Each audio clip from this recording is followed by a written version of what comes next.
Okay. I'm Jasmine Skee, so I'm going to be hosting today's panel. I just want to reflect on the last panel, so thank you, Tracy, and everyone that did that. But if you haven't, I also want to say, if you haven't been to Saudi and seen that region, I would highly encourage everyone to go over there. I was previously CEO of Guild Esports, and we participated in the Esports World Cup. And on my first trip, I was kind of summoned out there.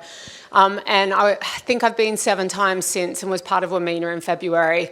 And it is such an incredible country. And I think what makes it so beautiful is the people. So I would really encourage everyone, if they can, to go out there. And if the misconceptions that we do here, especially in the UK, I think you'll really see a different country. And then I think the second thing I just wanted to say as well was just in a previous job, I actually negotiated the Chelsea deal for 3.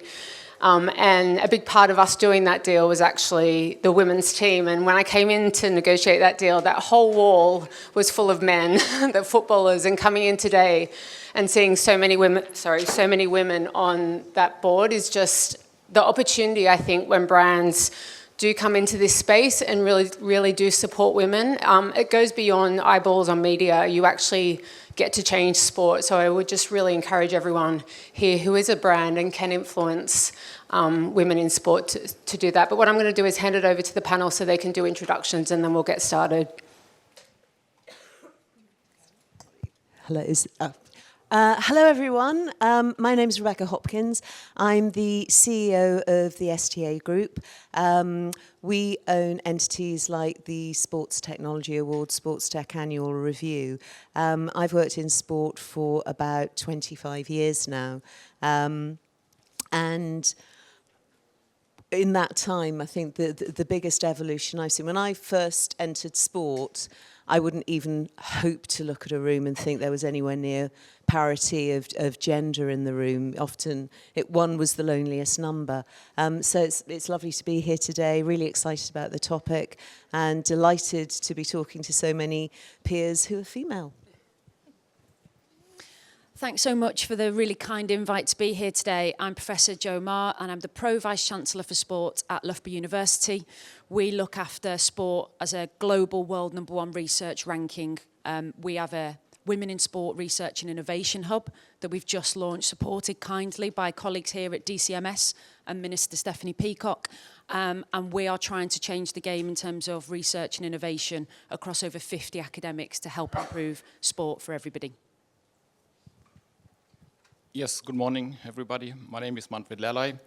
I'm the founder and CEO of iBall. iBall is a community platform for youth elite football players. We were founded 5 years ago, and we are based on 2 basic principles. One is we believe that talent in football is everywhere.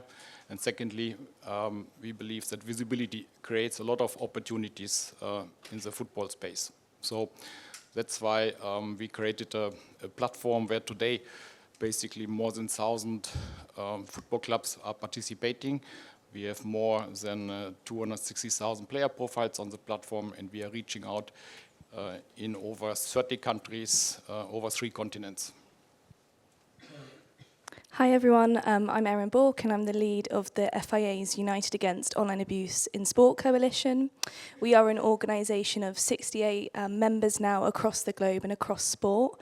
Founded just 2 years ago, our ethos really is to be research-led, committed to action and stronger together. And what we aim to do is break down the sort of silo approach of working, sometimes in the industry, and bring people together so we can ensure a cross-collaborative approach to combating online harms. Hello everyone, another Bourke here at the end of the panel. My name is Jacqueline Bourke. I'm Senior Director of the Creative Department at Getty Images and iStock. We're very passionate about understanding how can we not only close the visibility gap around the representation of women and girls in sport, but also how do we bring greater intentionality and collaboration to do that. So to that end, I head up our insights team, our content creation team, and our curation, promotion and merchandising teams, so that we ensure that we are, 1, bringing data-backed insights that can really connect with today's fan base. Number 2, that we're creating the right kinds of content and working with our customers. And number 3, that we are taking our responsibility seriously on our platforms to curate, promote, and merchandise around it. Thank you. I think this is only going to be a topic that's going to continue to grow and grow. I think the investment in sports tech at the moment is about 15 billion, and it's going to be reported to be 105 billion by 2033. So I think there's so much opportunity, especially when it comes to women in sport and tech. So I want to open this up to the panel. I mean, what do we think is the biggest breakthrough when it comes to tech and changing women's sport over the last couple of years? To take that. Where shall I start? I think probably from what we've seen is that it's got to be broadcast. I mean, it's been said a couple of times already, and I'm doubtless it will be said again, but just from the point of view of you become what you can see, by just creating that airtime, whether it's through traditional broadcast channels or streaming, and there's a whole raft of technology that's made it so much more accessible for sports and teams of all sizes. It's just meant that it's been possible. So for my money, that's probably the single biggest thing. There's a lot more, but if we're asking it after the GOAT, that would be it from me. Yeah, I think from a research perspective, we've seen the holistic approach starting. So if we're going to improve technology, we need credible science that underpins that, that's evidence-based, and it's around female physiology and female anatomy. So I know there's people in this room that are doing work on the applied side with strength and conditioning coaches, and Chelsea was one of the first Super League clubs to really get involved in coach-specific female education across the board. But for us, we've got products in development and spin-out companies. So Maher Sports Bras spun out of Loughborough University. We've got Fuse, a hormone tracking device to track the menstrual cycle and understand the role of how the menstrual cycle could play in ACL injuries. So we're seeing technological solutions to evidence-based challenges, but we think the uniqueness of the female body to do with the hormone interaction, joint laxicity, the way we are all built differently, particularly in things like sports bras. We've still not had that longitudinal data which technology and AI will inform around when do you change your sports bra? How long does it give you support for? What does that mean in motion, in the running technique? So I think it's a bringing together of the science to inform the technology, but there's no doubt that the technological advancements will turbocharge how quickly we can get to some of those answers. Yeah, so for us in Eyeball, basically I would say the breakthrough is that we have so much video available, and out of that video we can generate data that can be used for a lot of purposes. Yeah, not only for the evaluation of players, but also for the coaches, for the players themselves to see them growing.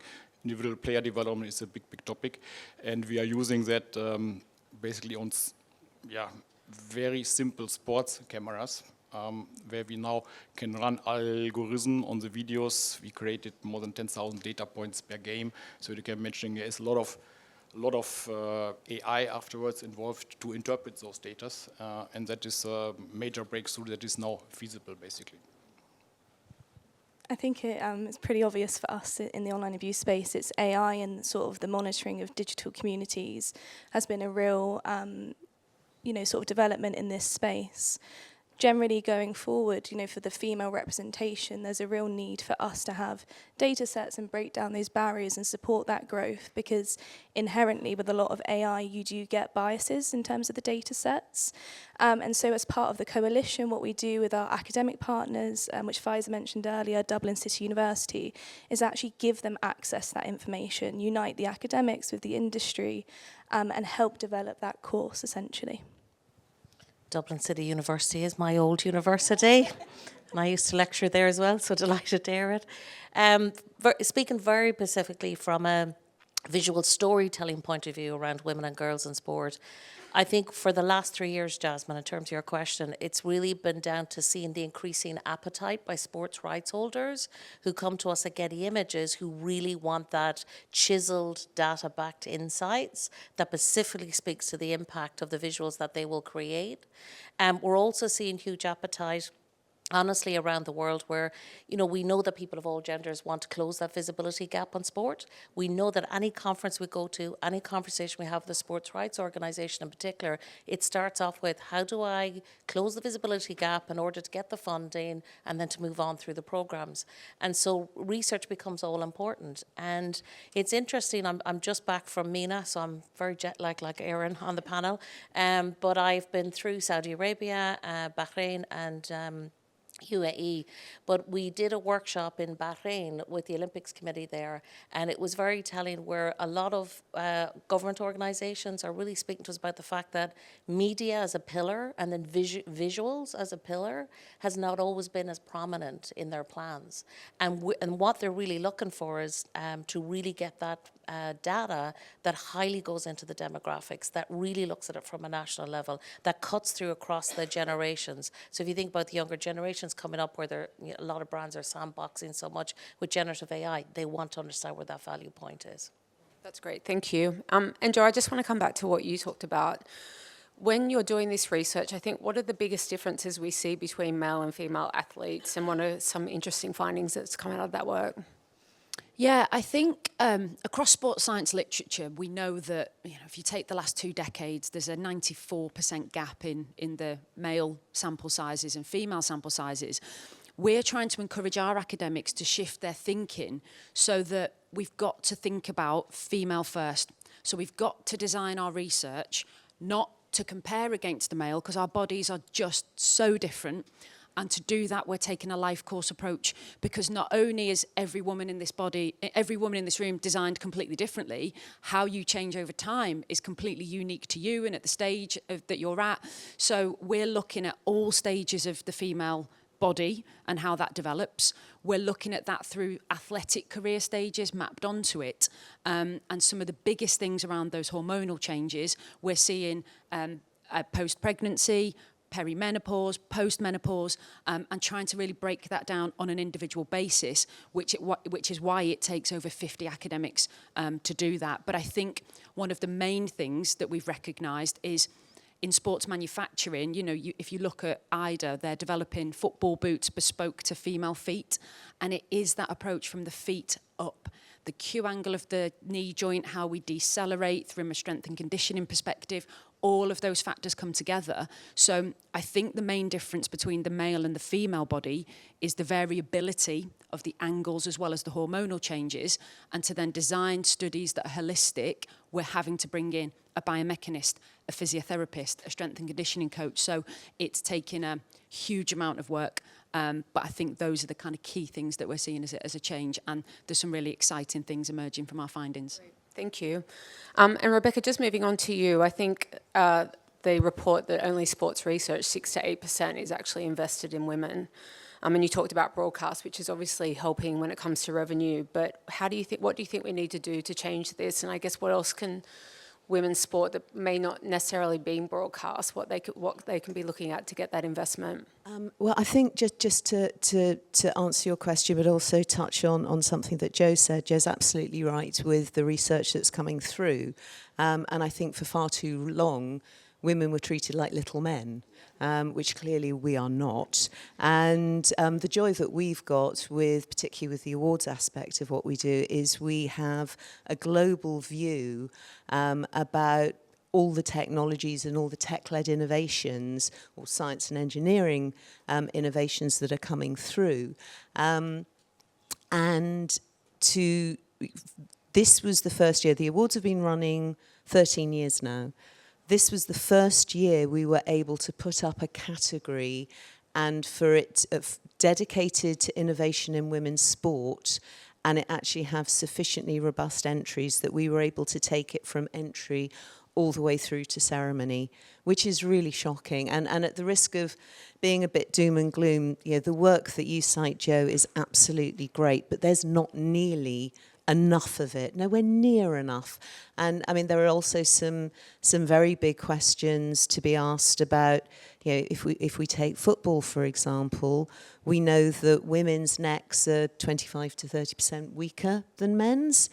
And we know the issue in football about the dangers that we're seeing in male players heading the ball female players are playing with the same weight ball with We Connect. You know, there are issues like that I think that because the discussion, we're playing catch up to such a big degree, that there are important elements of the discussion that are being left behind because we've got to chase so many hares to get equity and equality and fairness throughout sport. So, but the flip side is there's good work being done and there's huge amount of scope. And I think for women to keep doing what they're doing, the one thing I would add, which is not necessarily tech-led, is when we talk about women's sport, we talk a lot about the players and the coaches, yet there are an awful lot of us who work in the business of sport, and there are an awful lot more of us who can work in the business of sport. And I think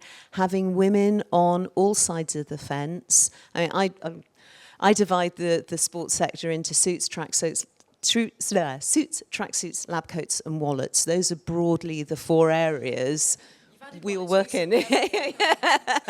And I think if we've got women represented in all those, then they kind of have a watching brief on each other, because if you've got women at all seats of all tables, we'll pick up on stuff. So to me, that's super important. Are you, like you talked about your awards, have you seen any tech come through that has been specifically created for women, by women, without necessarily being something that was made for men and then adapted? Has that? Yeah, we're seeing plenty of that. I mean, Joe, you've cited some. The Aida boots are obviously crucial. What's going on with sports bras is really exciting. Some of the concussion technologies that are coming through. And what's actually nice to see as well is that it used to be that we'd get technologies enter, and it would almost come with the caveat, can also be used for women. It's just, I think we can do better than that. Whereas now we're starting, it's not nearly enough yet. We know it's out there, but of course there's always an element of people protecting their secret source. But we're seeing it out there, and it's coming through more and more with more credibility and more robustness of the science and the engineering behind it. Manfred, you touched on the 10,000 data points. When I was at Guild, I had the same thing. We built an AI tool around sim racing. And it's great because it makes the sport more objective rather than subjective. So do you want to talk a little bit about, building talent everywhere and creating that opportunity and how that applies to women versus men? Yeah, basically, we treat women and men totally equally on our platform. There's no difference. So everything hangs in our world on video, and from that video we derive tagging data, and we derive physical data and physical metrics. That means from set pieces to tackles versus kilometers run, also speed, everything you can imagine. And that is for boys and girls, for women and men, totally equal. What is different, I think, is the interpretation afterwards. So, but that we are not offering. So that is basically up to the coaches, up to the interpreter at the end of the day. I think a big difference is that the girls' area is growing really fast. I mean, we started with boys, and now we have so many inquiries that girls want to come on our platform. And we should create clubs here, so that is totally different to the boys' part, and we are taking care about that because we believe in the women's space there can be still one platform that is covering the grassroots to basically the professional part. Versus on the men's side, there are already other incumbents that are doing the professional part, but that is a kind of not good solution, because then you don't see the whole world of talents. And in our case, one of our beauties, once you're on the platform, we follow you throughout your whole life. You have one profile, and whenever you are changing the club, whatever you're doing, you are staying with the whole profile on our platform. So we have a clear vision that we want to own this whole women's space from grassroots to the end, to the elite part. And secondly, or the last part, we see there's a much more need of communication on our platform when it comes to women. Why is that? There's not so much money in women football, and for example, there are no scouts. So we need to provide that service. So once we have women game on, we have to tell people, okay, who are the best talents? Where are the best talents? Yeah. So that is in the men part not that much, because you have a lot of scouts all the time looking at the data, and it's much easier. Yeah. So there is a big difference what we see. And it was touched on the last panel that we see a lot of women stopping around the age of 16. Have you seen that in your data as well on the platform? One more time, please.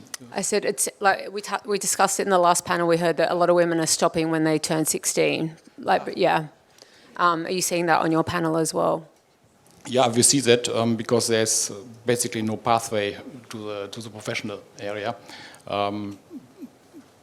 We try to overcome that in a way that we offering different solutions. So we try to, for example, combine our talent with education and try to bring people, for example, into the US, where they combine their sport with university access. So this is one of our solutions that we implement in our platform, for example, grades and how they're doing in school, and provide this information then to universities in the US. So they see a pathway and education at the same time, and that hopefully will provide a better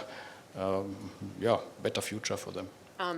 Erin and Jacqueline, I might go over to you because I'm sure you've got something to add to this. I know just coming from an esports environment, 45% of gamers are women, 5% of professional esports women are 5% of professional esports are women, and only 2% of esports opportunities are for women. And a lot of it came down to online abuse and opportunities. So if I can hand over to you, it'd be great to hear from you on that.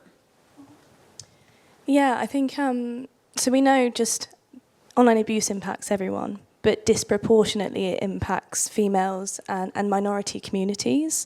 And when we talk about online abuse, it's an umbrella term. So from hate speech, which is a legal offence, right the way to the sort of cyberbullying, digital hostility. So it's a very big space to work under. In the coalition, we see great differences between sports and the impact on women, if we can just focus on that lens at the moment. We do some great work with tennis, and I think Sarah touched on this earlier. You know, gambling is a big instigator for online abuse in tennis. In motorsport, it's females coming into a traditionally male space. And what you see with the impact on women is the different forms of abuse that they might receive. So quite sexual abuse is one of the things, but also sort of misogyny and these values that people are bringing in digital spaces to these communities. We've done a lot of work with young girls in sport, and there was a survey recently, I think it was 2022, where 49% of young girls aged 11 to 21 fear sharing their views online. And what that leads to is actually a retraction from digital spaces. So it comes back to that idea of visibility in sport for females, and like we're saying, if you can see it, you can be it.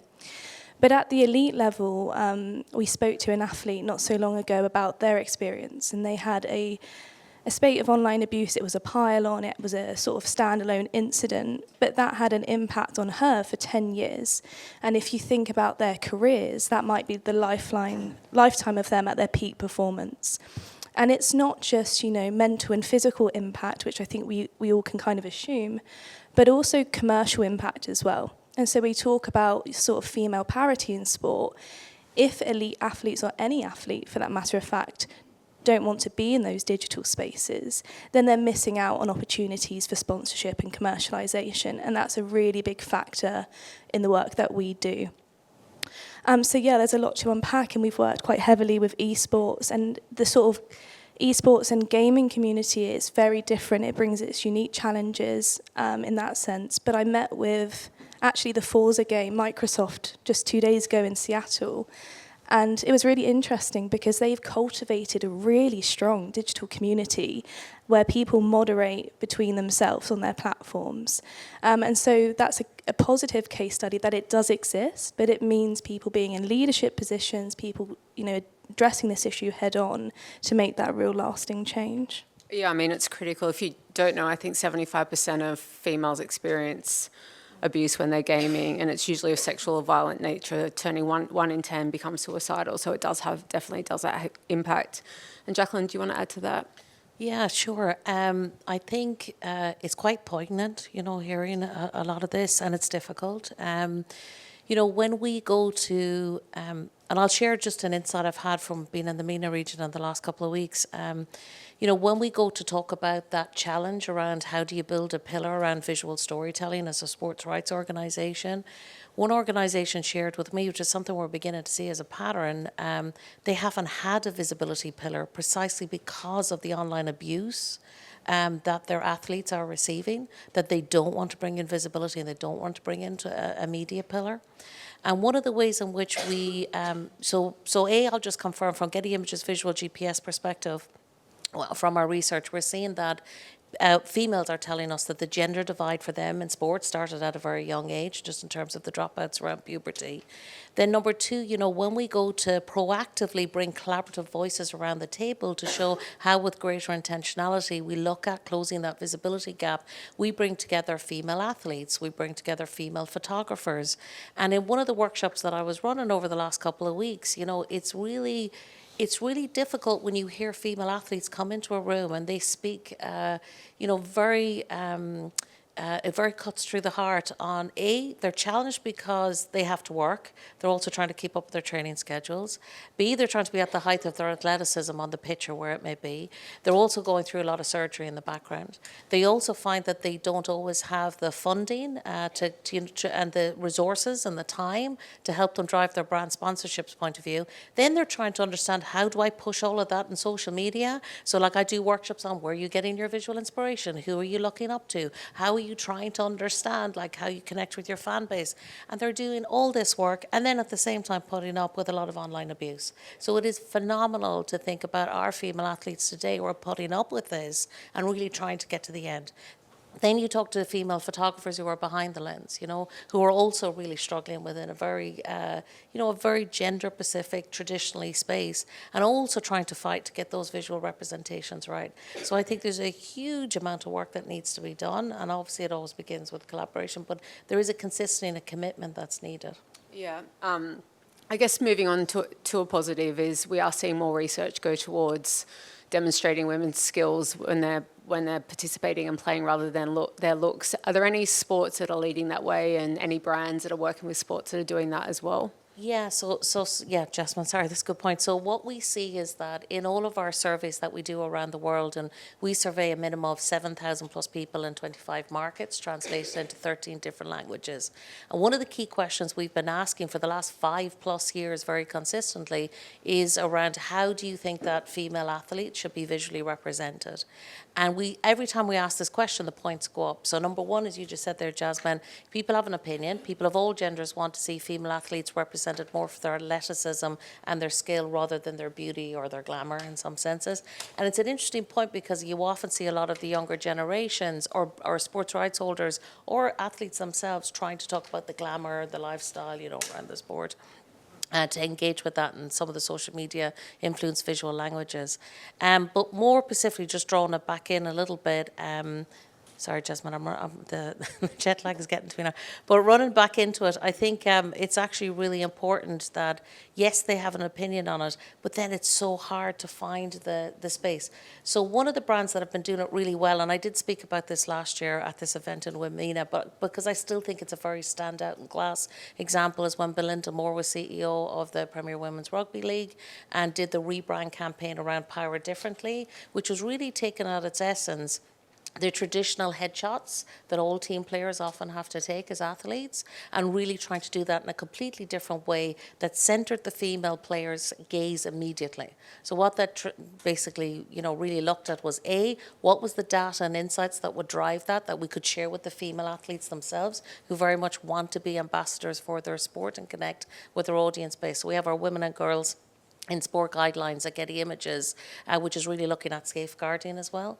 Then B, it was bringing them in, and they all made the decision on the day without a shot list, but understanding that they were in control of the brief, that they could go into wardrobe, they could pick whatever they wanted, they could look at the different types of athletic poses that they wanted to go into. And again, it was interesting that every single one of them chose not to wear their uniform, their kit.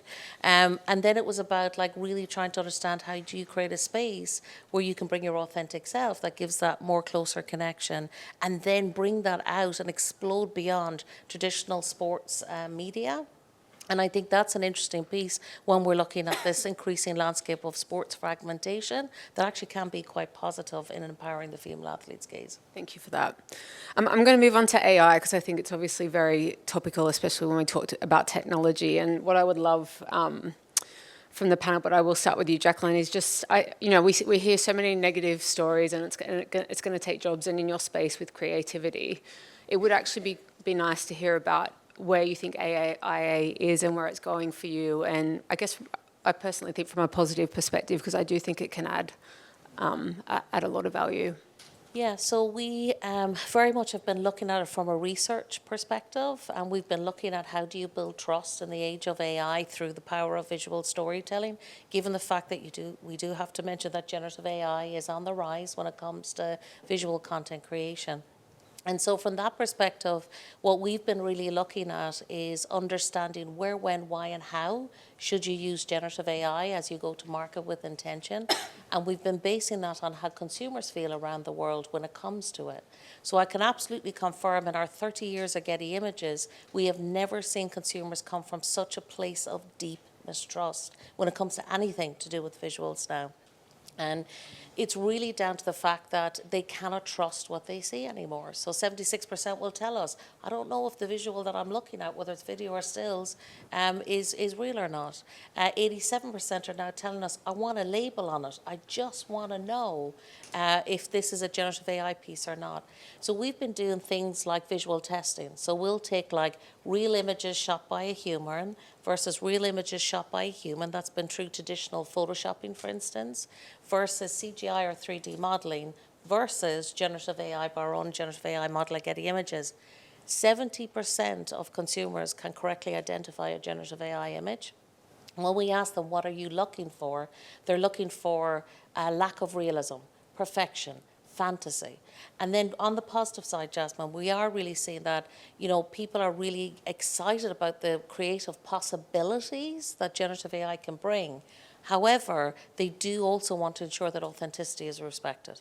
So on that front, what I do say is, and I will be honest, because I'm a data researcher, I'd love to leave the point there and keep it really nice and clean and bite-sized, but the data is always controversial. So we equally see that over 70% are just as likely to get a real image shot by a human wrong. So the data is quite messy on that point. But ultimately, I do think it comes down to understanding. I'll give a very practical example. I have seen, and it's kind of raised the hair on the back of my neck, to be really honest, over the last 2 to 3 years, where I've got sports rights holders or corporate brand sponsors coming to us at Getty Images, either through their agencies, working with their agencies, or coming to us directly for advice. But they very much as we're moving towards the Paralympics, because they're finding it very difficult with budgets, time, investment, getting enough content around Paralympians and so on, they've been asking us, can we use generative AI models to actually create visual content around athletes around disability? And you're thinking, why? We've already got a huge visibility gap in this area. Cross over the intersection lines around females, this is insane. So we will come back and we'll share a lot of our data insights on this is not the space to use that if you really want to build that trust. But ultimately, to your point, Jasmine, though, and especially when you think about esports and the kind of greater creative freedom there are different ways in which you can explode visual storytelling. And interestingly, for me, it purely comes down to the younger generations in particular. So if we think about Gen Zs and a little bit of the millennials, we're really seeing that over 64% of them are really excited about these new visual languages. That's an exciting lens in which to present women and girls in sport. And Erin, what, are you using any digital tools, or have you seen any with AI, with the online abuse? Yeah, it's I think generally across sport it's used quite heavily in that there's different providers and different approaches. The great thing about AI now is that it's able to detect sentiment in sort of comments and look at emojis. So we know a lot of abuse actually comes through the form of emojis with hidden meanings. And the sentiment and sort of sarcasm behind posts, AI is now actually able to identify that. So it's an incredible space to be in. I just wanted to touch upon this in that whilst there's AI, there's also this real need for education to sort of surround it with the topic of online abuse. And so what we do at UAOA is we have several educational modules designed for the industry to say, right, how do we define this? What are the tools? What are the legal and ethical implications? And the reason why that's so important with AI and sort of where we are with social media platforms is I think we all know how rapidly they change their policies. They're very influenced sort of by the geopolitics of what's going on in the world.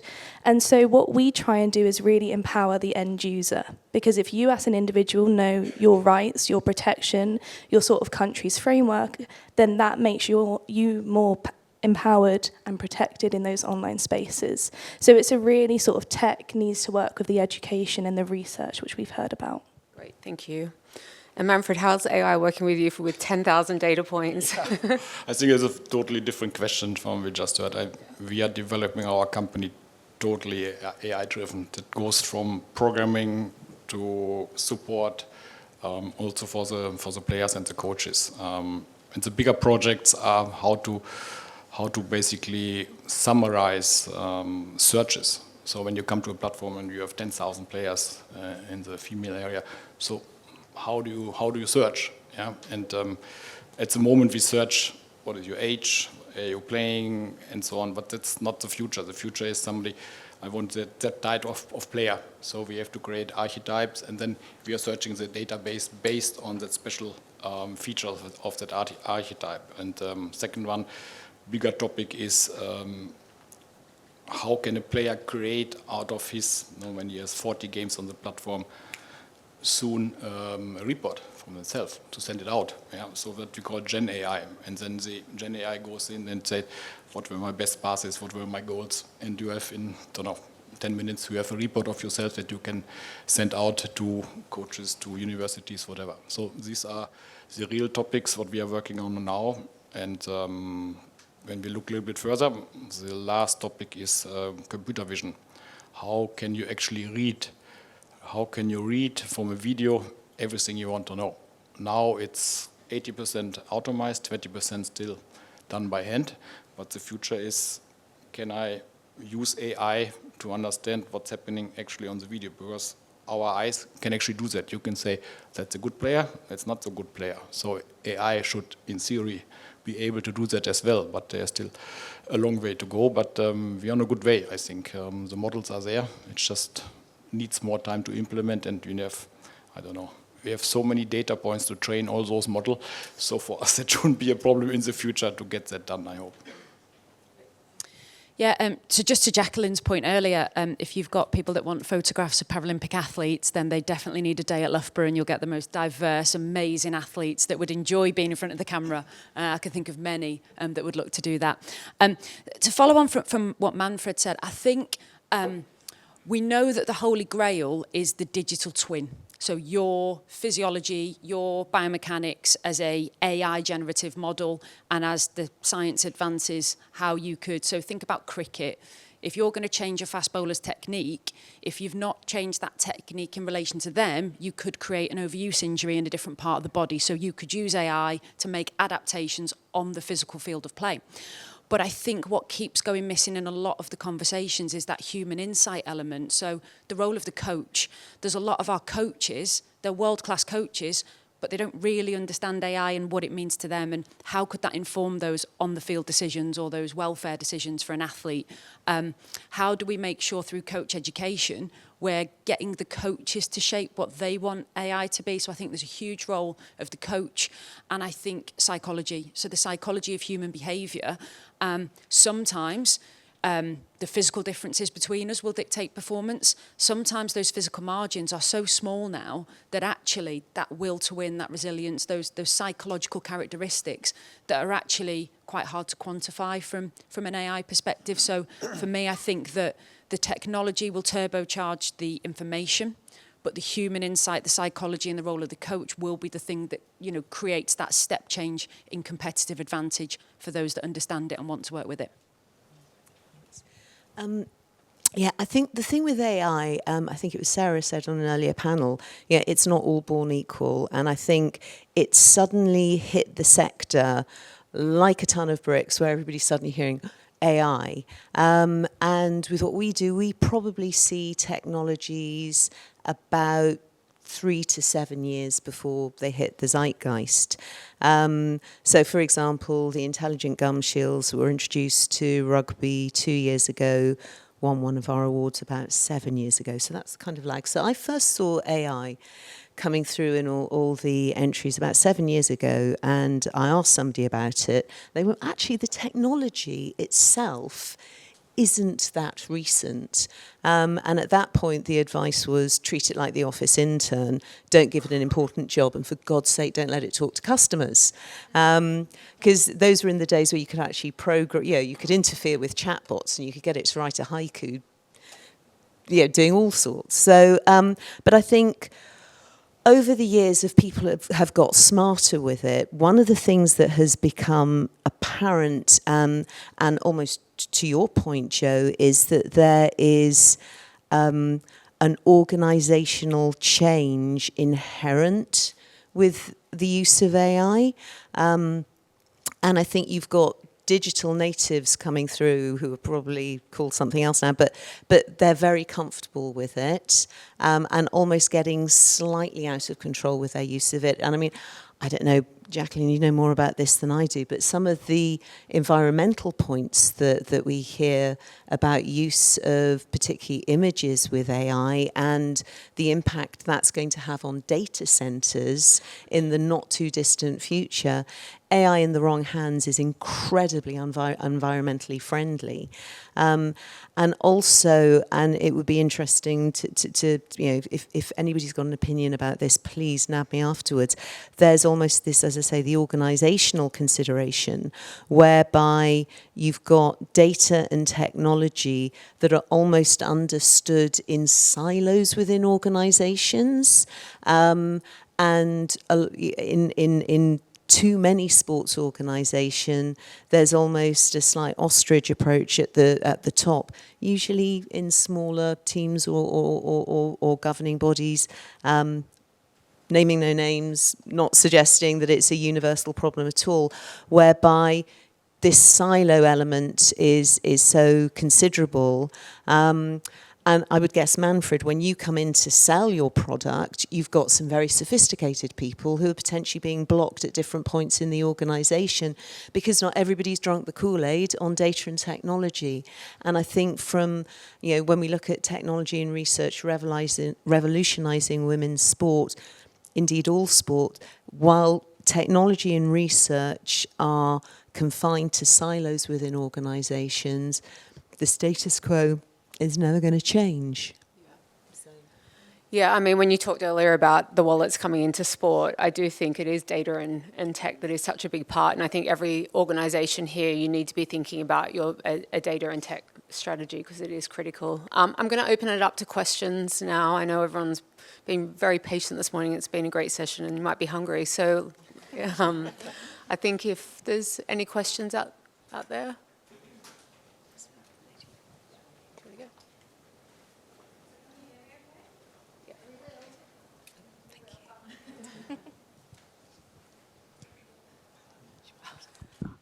Hello, I'm Liv. I'm a production manager for a sports broadcast company.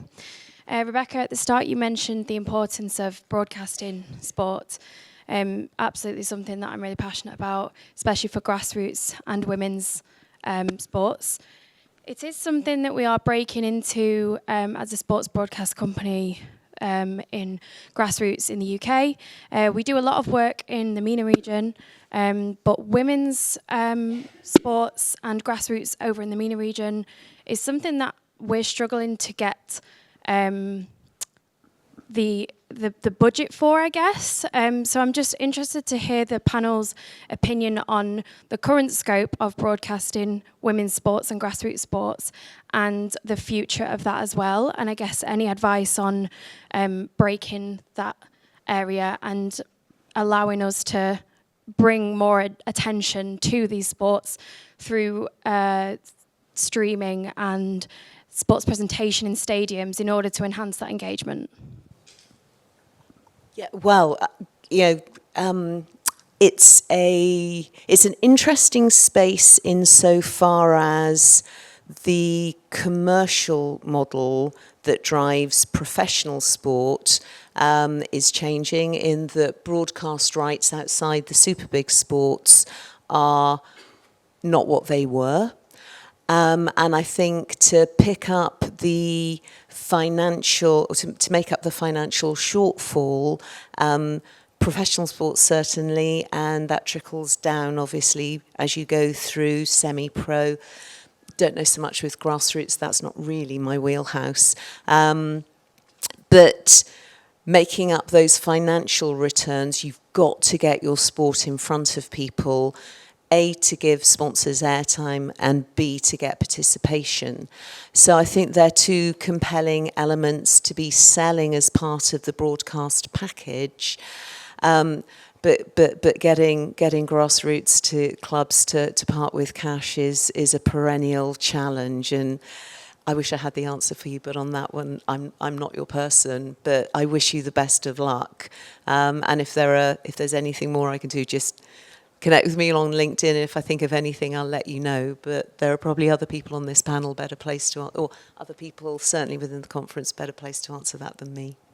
I think I'd just commend you for trying to shine a light on grassroots sports. I think at male or female levels, it's really, really challenging for the reasons Rebecca's eloquently touched on around that commerciality. We partnered with Vitality Health Insurance for our women's Lightning franchises to try and really help get a brand behind the research, to get a brand on the front of the netball dresses. We have different partners for our women's rugby setup, but we have pathways. So I think what we found helpful, particularly in netball, the Next Gen series that sits beneath the Super League, and you put those athletes on before the pro athletes come on, or the semi-pro athletes as the sport is developing. So how can you integrate grassroots as part of the entertainment element of professional sports? How can you get a spotlight? So even in some of our men's portfolio, we have an NFL academy of 16 to 19-year-olds, and the only way we can get eyes on that, which would still be perceived as grassroots level, is to try and map it onto the autumn games that happen down in London, to create noise around the advertising that happens in the pro side of that sport. So I think it's still a challenge, male or female, but finding ways to get those youth players and those grassroots players in and around those mega events and tentpole events would be really helpful. Yeah, I would just add to that the brand conversation. It is like the women in sport is a real opportunity for brands that do come in, and so it might be a case of you even thinking about getting investment that goes into media and focusing on platforms like YouTube or TikTok where your audience is, and amplifying that way rather than just taking a fee for rights. There's been a lot of brands that have invested in that way. So, next question.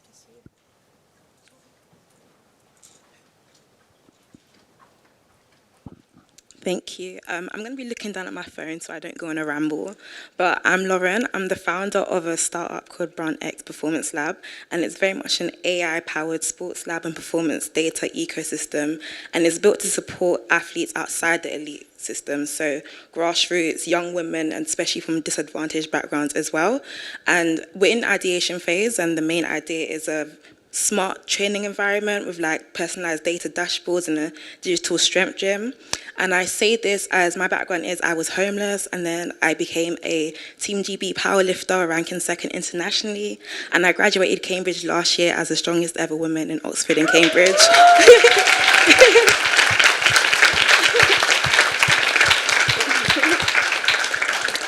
As Oxford and Cambridge strongest ever woman lifter in history.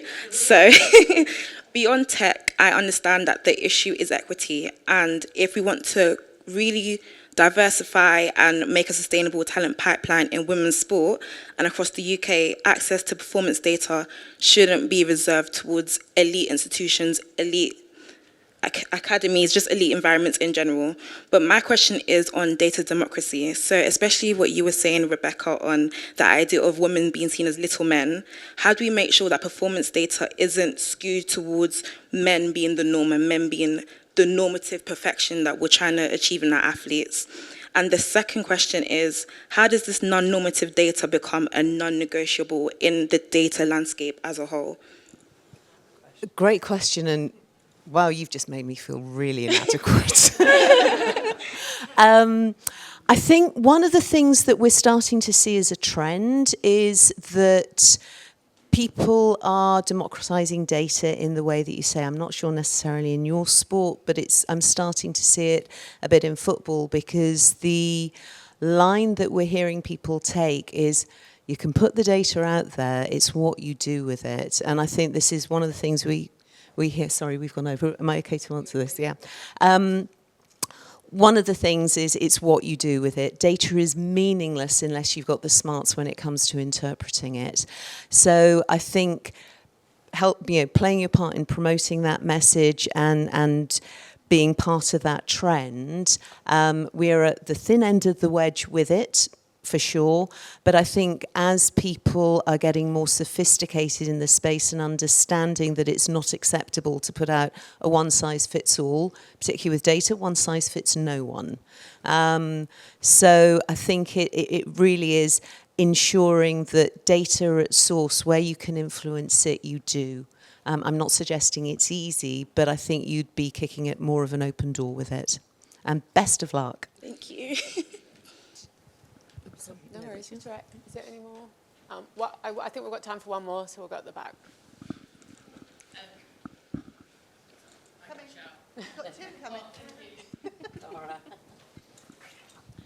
My name's Faye. I'm from Sheffield Hallam University, studying sport development with coaching.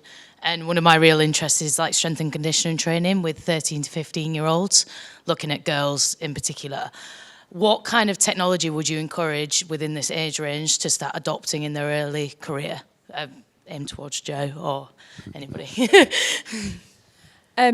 So at that stage, I think it's back to, the basic principles that you'd be doing around your strength and conditioning, physiology. What we think there is a gap emerging at all academic institutions. How collectively do we bring together the IP to focus, and I know companies like the Well HQ are real kind of experts, with Dr. Emma Ross in this space as well, is how do we get the physiological and strength and conditioning principles right, so we're bespoking the education that all sports science undergrads go through, sports development undergrads go through, and there's probably a gap for some specialist provision at masters. So actually I think the education bit's the answer in the first instance, and then the technology needs to follow, because similar to Rebecca, we see things very early.